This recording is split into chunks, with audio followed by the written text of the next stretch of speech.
কখনো কখনো দেখবে একদমই সাজতে ইচ্ছে করে না, তো আজকে আমার অবস্থা ঠিক সেরকমই। কালকে আমি যে ড্রেসটা পরে ব্লগটা শুরু করেছিলাম, আজকে আবার সেই ড্রেসটাই পরেছি।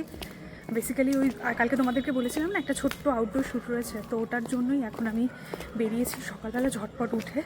আজকে শিবরাত্রি, উপোস করে আছি। তোমরা কারা কারা উপোস করেছো কমেন্ট করে জানিও। এখন বোন হচ্ছে সোদপুরে ওয়েট করছে, কারণ আমি তো একা শ্যুটটা করতে পারবো না, কারোর একটা হেল্প লাগবে। তো ওকে বললাম তুই ওখানে দাঁড়া, আমি আসছি।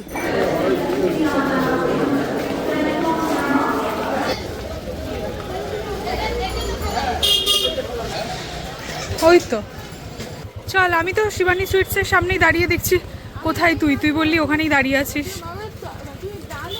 আজকে আমার সকালে একদমই সাজতে ইচ্ছে করছিল না। প্রথম কথা, ঘুম থেকে উঠে কারোর এরকমভাবে সাজতে ইচ্ছে করে, বাট যেহেতু কালকের শ্যুটটা আজকে কন্টিনিউ হচ্ছে, তো আমাকে কালকের আউটফিটটা আবার আজকে সকালবেলা পরে বেরোতে হচ্ছে।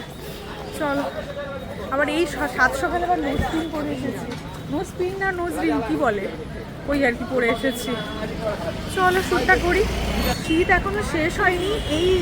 এই সময় যদি এত রোদ হয়, তাহলে যখন গরম পড়বে, জাস্ট ইম্যাজিন যখন গরম পড়বে তখন তাহলে কীরকম গরম পড়বে। আর এবারে শুনছি নাকি জিভ বের করা গরম পড়বে, সব জায়গায় বলছে যে জিভ বের করা গরম পড়বে। চলো, আমাদের শ্যুট হয়ে গেছে। একটা ছোট্ট ক্লিপিংস নেওয়ার জন্য দুজনে মিলে রোদের মধ্যে ঘুরে ঘুরে একেবারে অস্থির, বাট হ্যাঁ ফাইনালি হয়ে গেছে। এখন আমরা বাড়ি ফিরবো, বাট মা কয়েকটা জিনিস ফোন করে বললে সেগুলো নিয়ে যেতে, ওগুলো নিয়ে তারপর বাড়ি যাবো। কী কী নিলাম আমরা? ছোলা, কাঁচা ছোলা, মিষ্টি আর সিদ্ধি, এই তিনটে জিনিসই বাকি ছিল, ওই তিনটে জিনিসই নিয়ে নিলাম। আমি আর বোন শুধু আসার সময় ভাবছি যে গতকাল মাকে বলেছিলাম যে শনিবার বাজার করবো না, রবিবার দিন করব। আজকে সকালে যদি বাজারটা করার জন্য রাখতাম, বিশ্বাস করো মা খুব বকা দিত। এত রোদ না, মানে ঘুরে ঘুরে বাজার করার জন্য পারতাম না, আর উপোস করে তো এত ঘুরে রোদের মধ্যে ঘোরাও যায় না। তো ভালোই হয়েছে আমরা কালকে সন্ধ্যার মধ্যে সমস্ত বাজার টাজার করে নিয়েছি। এখন আমাদের বাজার করার মতো কিছু নেই, তিনটে জিনিস বাকি ছিল, কিনে নিয়ে চলে আসলাম, ব্যাস। আজকে সারাদিন আর বেরোনোর মতো কিছু নেই। আমাদের বাড়ির সামনে যে শিব মন্দিরটা রয়েছে, ওখানে সন্ধ্যাবেলা আমরা আসবো। প্রথম প্রহরের জলটা ওখানেই ঢালবো। আমরা সন্ধ্যাবেলা এখানে আসবো। হ্যাঁ উপোস, হ্যাঁ ও হ্যাঁ, এখানে আসবো সন্ধ্যাবেলা। ও আচ্ছা। আর এইবারে আমরা ভেবেছি যে 4 প্রহরে 4 বার জল ঢালবো। আমি কখনো করিনি, এইবারে হোল নাইট জাগার প্ল্যান আছে, আমি বোন মা। দেখা যাক কতটা কি করতে পারি। ঠিক আছে, প্রথমবার এরকমটা ভাবলাম যে না করি, 4 প্রহরে 4 বার জল ঢালবো। আগে কি হতো, 1 প্রহরেই মানে সব জল ঢেলে নিতাম, তারপর খাওয়া দাওয়া করে নিতাম। এইবারে পুরো হোল নাইট জাগবো আর 4 প্রহরে 4 বার জল ঢালবো। বাড়ি এসে ফ্রেশ হয়ে গেছি, মানে এখন স্নান করব। আজকে আর হেয়ার অয়েলিং করিনি, মাথায় একটু কন্ডিশনার লাগিয়ে নিয়েছি মানে চুলের মধ্যে, তারপর শ্যাম্পু করে নেবো। তার আগে যেটা বলার জন্য আমি ব্লগটা অন করলাম, বেসিক্যালি কালকে তোমাদেরকে দেখিয়েছিলাম, মানে কালকের ভিডিওতে দেখিয়েছিলাম যে বাবা প্রচুর মটরশুঁটি নিয়ে এসেছে। আর এইবারে আমরা প্ল্যান করেছি যে মটরশুঁটি স্টোর করব, মানে যাতে গরমকালে খেতে পারি। কখনো করিনি, অনেক ভিডিওতে দেখতাম। বেসিক্যালি এটা মায়ের ইচ্ছে, তো মটরশুঁটিগুলো ছাড়িয়েছি। এবার আমরা একটা ভিডিওতে দেখলাম যে কি করলো মিকি, জলটা ফোটালো, তাই তো? প্রথমে জলটাকে ফোটাতে হবে, যখন জলটার মধ্যে বাবল বাবল আসবে তারপর মটরশুঁটিটা দিয়ে দিতে হবে, 2 মিনিট মতো রাখতে হবে, তারপর একদম তুলে নিয়ে ডিরেক্ট আবার ঠান্ডা বরফ জলে দিতে হবে। এবার ঠান্ডা বরফ জলে একটু রেখে ওখান থেকে তুলে তারপর একটু ড্রাই করতে হবে, মানে টাওয়ালের মধ্যে রেখে ভালো করে জলটাকে ড্রাই করে নিয়ে, মানে মটরশুঁটির গায়ে তো স্বাভাবিক জলের মধ্যে দিলে জল লেগে থাকবে, তো ভালো করে ড্রাই করে নিয়ে জিপলক ব্যাগে করে রাখতে হবে। তো জিপলক ব্যাগ বাবা সেদিন নিয়ে চলে এসেছে। এখন আমরা মটরশুঁটিটাকে এখানে বোন হাঁড়িতে গরম জল বসিয়ে দিয়েছে। আর এই দেখো মটরশুঁটি তোমাদের দেখাই, এই যে এত মটরশুঁটি, সে গতকাল মা দুপুরবেলা সারা দুপুর ধরে বসে বসে এগুলো ছাড়িয়েছে। বলেছিলাম যে একসাথে ছাড়াবো, বাট মা, আমরা যেহেতু ঘুমোচ্ছিলাম, মানে আমি ঘুমোচ্ছিলাম, তাই মা নিজেই করেছে। এখনও অনেক মটরশুঁটি আছে, বাট আগে এইগুলো করি, কারণ অলরেডি এগুলো ছাড়ানো হয়ে গেছে, তো ওইগুলো পরে ছাড়াবো। আর একসাথে এতগুলো মানে করতে সময়ও লাগবে। প্রত্যেক বছর আমি ভেবে রাখি যে শিবরাত্রির দিন কোন শাড়িটা পরবো, বাট এই বছর আমি এখনো অবধি তো ভেবে উঠতে পারিনি যে আমি কী শাড়ি পরবো। আমি শুধু ভাবছি। একটা আমার নতুন শাড়ি আছে হলুদ রঙের, তোমাদেরকে দেখিয়েছিলাম যে একটা ফেসবুক পেজ থেকে নিয়েছিলাম, ওটা গাদোয়াল একটা শাড়ি, বাট ওটার ব্লাউজটা রেডি করা নেই, আর ওটার সাথে ম্যাচিং করে পরার জন্য আমার কোনো ব্লাউজ নেই। ওটাই আমি ভাবছি যে আমি কোন শাড়িটা পরবো আজকে।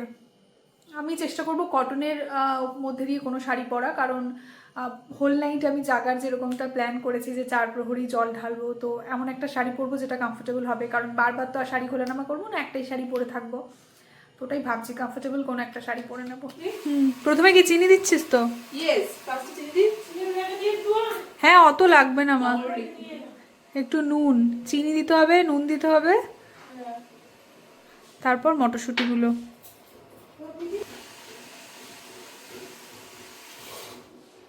দে আমি হেল্প করি। এখন 12:51 বাজে, 12:53 নামিয়ে নিবি। মানে শুধু ফ্রিজ থেকে ঠান্ডা জলটা বের কর। এই যে বরফও বের, এই বাবা সরি সরি সরি সরি, নিচে পড়ে গেছে। এখন সদ্য বরফ হবে হবে করছিল, আমি সকালবেলা ঢুকিয়েছি। ওটা ফ্রিজে রেখে এটাকে জলের মধ্যে গুলিয়ে দে। এই যে গরম জল থেকে তুলে ঠান্ডা জলে দিয়ে দিয়েছি। গামলাটা আর একটু বড় দিতে হতো মনে হচ্ছে।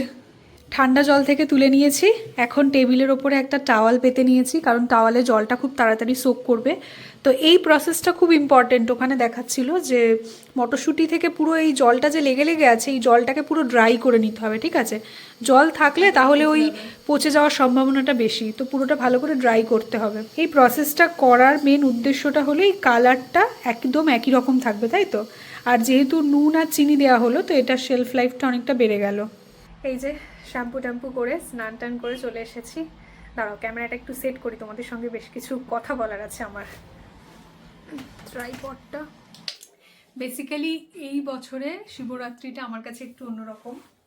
অন্যরকম বলতে প্রত্যেক বছর এরকমভাবে করি যে সারাদিন উপোস করে থাকি, তারপর সন্ধ্যাবেলা গিয়ে আমি শিবের মাথায় জল ঢেলে, মহাদেবের মাথায় জল ঢেলে বাড়িতে এসে সাবু মাখা, ফল প্রসাদ এগুলো খাই। বাট এইবারে আমি একটা ভিডিওতে দেখলাম যে ওখানে বেসিক্যালি ওখান থেকেই দেখার পর থেকে আমার খুব ইচ্ছে করেছে যে আমি 4 প্রহরে 4 বার জল ঢালবো।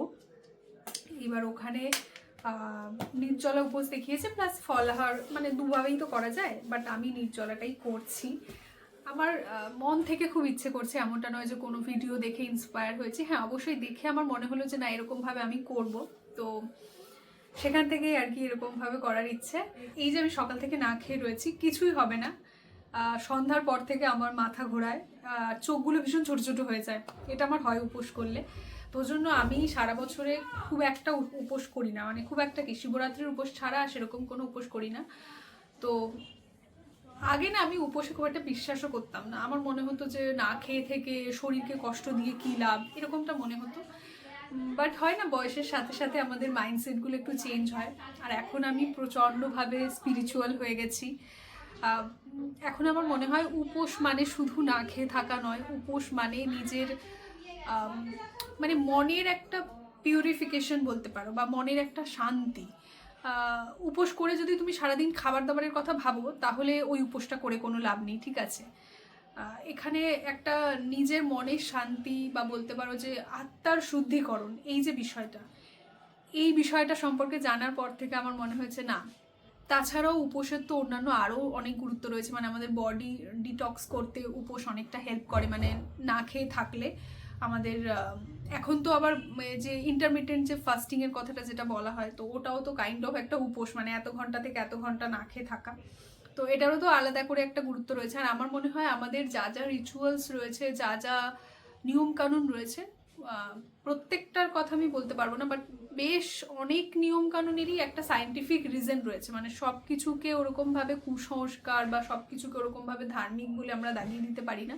সব কিছুর একটা রিজন রয়েছে, সায়েন্টিফিক একটা দিক রয়েছে, যেটা জানার পর তোমার মনে হবে যে আরও বেশি করে মনে হবে যে ওইগুলো ফলো করি, নিজের শরীর স্বাস্থ্যের জন্যও ভালো।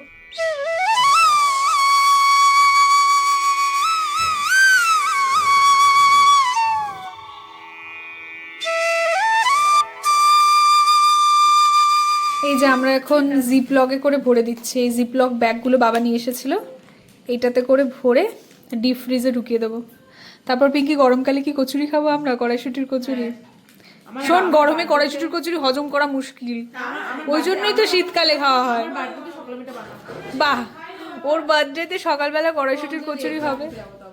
ও, তোর বার্থডের দিন পরীক্ষা পড়েছে, হায় ভগবান। আচ্ছা, অনেক খুঁজে আমি মায়ের আলমারি থেকে এই ধনে খালিটা বের করে এনেছি।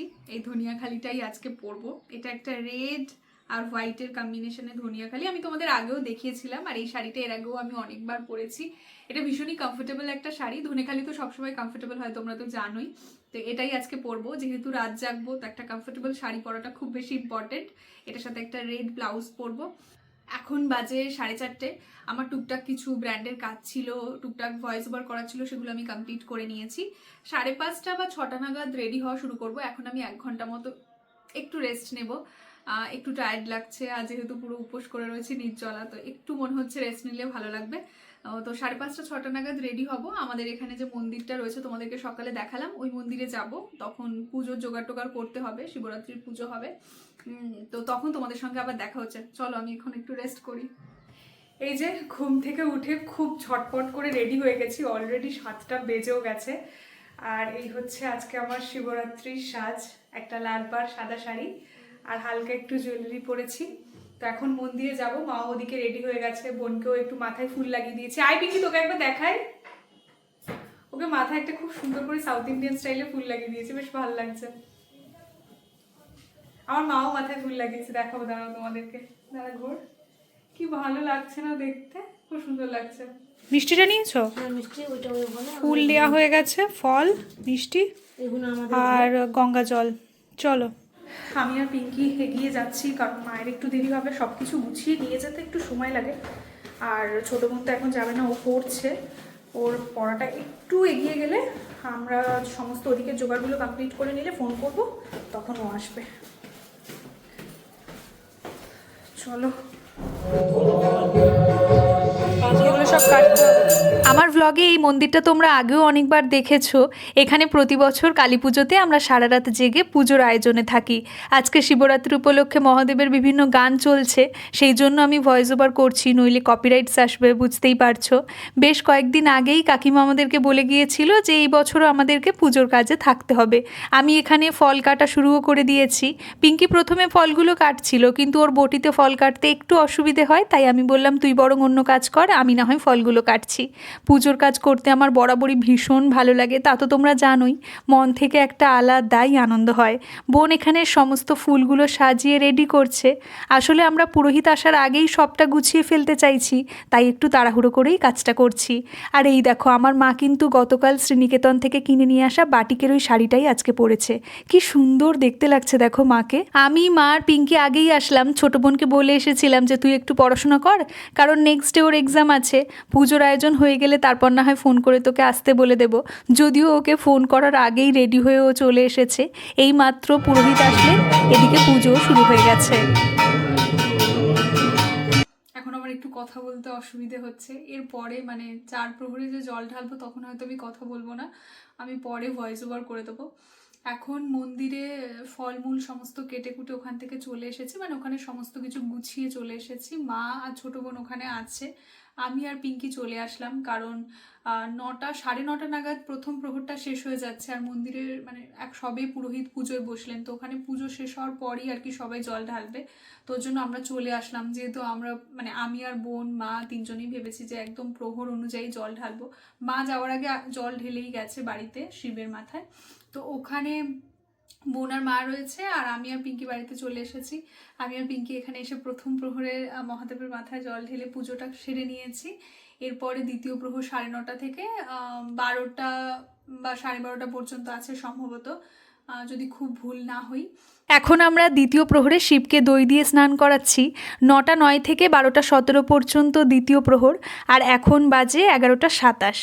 আমরা 4টে প্রহরের মধ্যে প্রথম প্রহরে জল ঢেলেছি, আর দ্বিতীয় প্রহরে দই, আর এরপর তৃতীয় আর চতুর্থ প্রহরে ঘি আর মধু দিয়ে শিবকে স্নান করাবো। দ্বিতীয় প্রহরের পুজো সেরে নেওয়ার পর আমি বেশ কিছুটা সময় মেডিটেশন করেছি। এখন বাজে 12টা 45। 12টা 9 থেকে 1টা 1 পর্যন্ত নিশিতাকাল চলছে, তাই এই সময়টাতে বেশ কয়েকটা জিনিস ডায়েরিতে লিখব। যারা জানো না তাদের জন্য বলি, নিশিতাকাল হলো শিবরাত্রির সবচেয়ে গুরুত্বপূর্ণ সময়, যে সময়টাতে তুমি মেডিটেশন করতে পারো, ম্যানিফেস্টেশন করতে পারো। আমি সেই জিনিসগুলোই ডায়েরিতে লিখলাম যেগুলো আমি লাইফে অ্যাচিভ করতে চাই। জানো তো, আগে আমি ম্যানিফেস্টেশনে খুব একটা বিশ্বাস করতাম না, তবে এখন আমার মনে হয় যেটা তুমি অ্যাচিভ করতে চাও সেটা তুমি যদি লিখে রাখো বা বারবার সেটা নিয়ে ভাবো বা মন থেকে বিশ্বাস করে নিতে পারো যে সেটা অলরেডি তুমি পেয়ে গেছো, তাহলে কিন্তু সেটা তুমি খুব সহজেই অ্যাচিভ করতে পারবে। হ্যাঁ, অবশ্যই হার্ড ওয়ার্ক করতে হবে, সেটার কোনো বিকল্প নেই। এইবার আমরা তৃতীয় প্রহরে জল ঢালতে যাব, মানে বাড়িতেই তো অবশ্যই। তো চলো, এরপরে 3:35 থেকে 4:30 পর্যন্ত ওটা চতুর্থ প্রহর, মানে লাস্ট প্রহর। এখন বাজছে 1:40, এটা আমাদের 3 নম্বর প্রহরে জল ঢালা হবে। এরপর তৃতীয় প্রহরের পুজোয় বসেছি। এখানে বোন আগে মহাদেবকে ঘি দিয়ে স্নান করাচ্ছে, তারপর মা আর আমি স্নান করাবো। আমি একদমই এই সময়টাতে কোনো রকম কথা বলিনি, কারণ আমি এনার্জিটা ফিল করার চেষ্টা করছিলাম। আমার শরীরে ক্লান্তি থাকলেও মনে এতটুকুও ক্লান্তি ছিল না। এই দেখো, পিঙ্কি চেয়ারে বসেই ঘুমিয়ে পড়েছে। পিঙ্কিকে আমি সকাল থেকেই বারণ করছিলাম যে এত হইচই করিস না, এত কাজ করিস না, তাহলে কিন্তু খুব সহজেই ক্লান্ত হয়ে যাবি। কারণ এমনিতেই নির্জলা রয়েছি, তার ওপর যদি বেশি কথা বলি তাহলে খুব জলদি গলা শুকিয়ে যাচ্ছে। আর পিঙ্কিকে তোমরা অন ক্যামেরা হয়তো খুব একটা কথা বলতে দেখো না, কারণ ও ভীষণ ক্যামেরা শাই। তাও আজকাল টুকটাক কথা বলে, তবে অফ ক্যামেরা ও কিন্তু ভীষণ বকবক করে, চুপ করে থাকতেই পারে না। তৃতীয় প্রহরের পুজোর শেষে বেচারা টায়ার্ড হয়ে চেয়ারেই ঘুমিয়ে গেছে, যদিও আমাকে ঘুমানোর আগেই বলে দিয়েছে যে চতুর্থ প্রহর শুরু হওয়ার আগেই আমাকে ডাকবি। এখন বাজে 3:29, আর 3:25 থেকেই চতুর্থ প্রহর শুরু হয়ে গেছে। মা প্রথমে মধু দিয়ে মহাদেবকে স্নান করালো, এরপর আমি মধু দিয়ে স্নান করিয়ে চতুর্থ প্রহরের পুজো সম্পন্ন করলাম। আর আমি পার্টিকুলার এই ভিডিও ক্লিপিংসটার সাউন্ড অফ করিনি, আশা করি তোমরা বুঝতেই পারছো। চারিপাশে কুকুর ডাকছে, একদম নিস্তব্ধ, প্রায় ভোর হতে যায়, আর আমরা মহাদেবের কাছে প্রার্থনা করছি। কী যে অপূর্ব একটা রাত, বলে বোঝাতে পারবো না। হর হর মহাদেব। কালকে তো 4টে নাগাদ, মানে 4 প্রহরে জল ঢেলে 4টে 4:30 নাগাদ ঘুমিয়ে পড়েছিলাম। আর আজকে ডিরেক্ট উঠেছি সকাল 10টায়, ঠিক আছে। আর কালকে তো একদমই নির্জলা ছিলাম, বাট সকাল 6টা 6:30 নাগাদ একটু সাবু মাখা খেয়ে তারপর আবার ঘুমিয়ে পড়েছিলাম। মানে 4টের সময় একটু শুয়েছি, 2 ঘন্টা মতো ঘুমিয়েছি, তারপর 6টা 6:30টার সময় একটু সাবু মাখা খেয়ে আবার ঘুমিয়েছি, তারপর টানা 10টায় উঠেছি। এখন স্নান টান করবো। আর এই ব্লগটা আমি আর লম্বা করতে চাইছি না, অলরেডি অনেক লম্বা হয়েও গেছে। আসলে আমি না, মানে যখন ব্লগ করি আমি তখন একটু বেশিই কথা বলি, আমি ওই মেপে কথা বলতে পারি না। তোমরা আমার অডিয়েন্স, তোমরা একটু অ্যাডজাস্ট করে নিও, কারণ আমার পক্ষে ওই এইটুকু কথা বলা সম্ভব নয়। আমি যখন বলি আমি মন খুলে সব কথা বলে দিই। তো যাই হোক, বেসিক্যালি আমার যেটা বলার জন্য আমি ক্যামেরাটা অন করলাম, এক, ব্লগটা শেষ করা, আর সেকেন্ড হচ্ছে গিয়ে আমি যেরকমভাবে শিবরাত্রিটা করতে চেয়েছিলাম, মহাদেবের আশীর্বাদে আমি সেরকমটাই করতে পারলাম। মানে আমি সত্যি বলছি, আমি কখনোই মানে এরকম নির্জলা থাকিনি, ঠিক আছে। আর আগে আমি না খুব ভয় পেতাম যে হবে কিনা, মানে আমি পারবো কিনা, কারণ আমার ভীষণ মাথা ঘোরায়, চোখগুলো ছোট ছোট হয়ে আসে, একদমই এনার্জি পাই না, এই সমস্যাগুলো আমার হয়। বাট জানি না কেন এইবারে আমার মন থেকে খুব ইচ্ছে করলো যে না, আমি করব একদম মানে নির্জলা উপোস। আর আমি করে ফেললাম। হ্যাঁ, কালকে রাতে আমি একটু কম কথা বলেছি, ওই জায়গাগুলো আমি ভয়েস ওভার করে দেবো, কারণ বেশি কথা বলে যেহেতু জল খাইনি তো গলা শুকিয়ে যাচ্ছিল বারবার। আজকে জল টল খেয়েছি, সাবু মাখা খেয়েছি, বললাম তো তোমাদেরকে। আর আজকে ভাত খাবো না, একেবারে ভাত ছেড়ে যাওয়ার পর, মানে 5:30 6টা নাগাদ ছেড়ে যাবে, তারপর ওই রাতে একেবারে ডিনারে ভাত খাবো। তার আগে ভাত খাচ্ছি না, আবার ওই ফলমূল সাবু মাখা যা খেতে ইচ্ছে করবো ওগুলোই খাবো। হ্যাঁ, আমি পেরেছি, আমার খুব ভালো লাগছে। আর সবচেয়ে বড় কথা, উপোস করে রাত জেগে জাস্ট একটুখানি ঘুমিয়ে কি করে একটা মানুষ এত এনার্জেটিক হতে পারে আমি জানি না। আমি তো এর আগে জাস্ট একটু ঘুম কম হলে, একটু খাওয়া দাওয়া ঠিক করে না, রুটিন মেনে করলে একদম অসুস্থ হয়ে যেতাম। বাট ঠাকুরের আশীর্বাদে উপোস করেছি, রাত জেগেছি। আর কালকে রাতটা আমার কাছে, মানে কি বলবো, আমি বলে বোঝাতে পারবো না, প্রচণ্ড ভালো ছিল। মানে আমি এতটাই এনার্জি ফিল করেছি, আলাদাই। আমার মনে হয় এরপর থেকে হয়তো আমি এরমভাবেই হয়তো শিবরাত্রির উপোসটা করব বা করার চেষ্টা করব, যদি মহাদেব আশীর্বাদ করেন তবেই। আর এই হলো বিষয়, তোমাদের সাথে এগুলো শেয়ার করার ছিল। আমি প্রচণ্ড সকাল থেকে ভীষণ ফ্রেশ এনার্জেটিক ফিল করছি, আমার ভীষণ ভালো লাগছে, পজিটিভ ফিল করছি। সবচেয়ে বড় কথা, আমার মনে হয় এই জন্যই বোধহয় মানে ফাস্টিং বা উপোস করতে বলা হয়, যে তোমার সত্যি সত্যি যে ওই আত্মার শুদ্ধিকরণ এই বিষয়টা হয়, আর যদি মন থেকে করা যায়। আর সত্যি বলতে আমার কালকে সারাদিনে একবারের জন্য মাথায় খাবার খাওয়ার ইচ্ছে আসেইনি। অন্য সময় হয় না যে খিদে পাচ্ছে, কালকে এতটুকু আমার ইচ্ছে করেনি যে আমার খিদে পাচ্ছে বা কোনো খাবার আমার খেতে ইচ্ছা করছে, একদম মনে হয়নি। জানি না, মানে জল খাওয়ারও ইচ্ছে প্রকাশ হয়নি, ইচ্ছে হয়নি, শুধুমাত্র একটু গলাটা শুকিয়ে আসছিল, সেটা খুব স্বাভাবিক মানে, বাট খাওয়ার ইচ্ছে একবারও হয়নি। আজকেও আমার কোনো রকম খাওয়ার ইচ্ছে হচ্ছে না, বাট আমি একটু ফলমূল সাবুজ খাচ্ছি আজকে, ঠিক আছে। ভাত খাবো না, একেবারে রাতেই খাবো, যেটা তোমাদেরকে বললাম। তো আজকে ব্লগটা এখানেই শেষ করছি, আশা করি তোমাদের ভালো লেগেছে। আমি ওরকম গুছিয়ে হয়তো লং ব্লগটা এখনো করতে পারি না, আমি যেরকমটা পারছি ওরকমটাই করছি। তোমরা অ্যাডজাস্ট করো, তোমরা ভালো লাগলে লাইক করো, কমেন্ট করো, তাহলে সেগুলো পড়ে আমার আরো ভালো লাগবে, আমি আরো মোটিভেশন পাবো তোমাদের সঙ্গে লং ব্লগ শেয়ার করার। তো চলো আজকে আসি, দেখা হচ্ছে তোমাদের সঙ্গে পরের ব্লগে। আর হ্যাঁ, তোমরা কারা কারা শিবরাত্রির উপোস করেছো সেটাও আমাকে জানিও।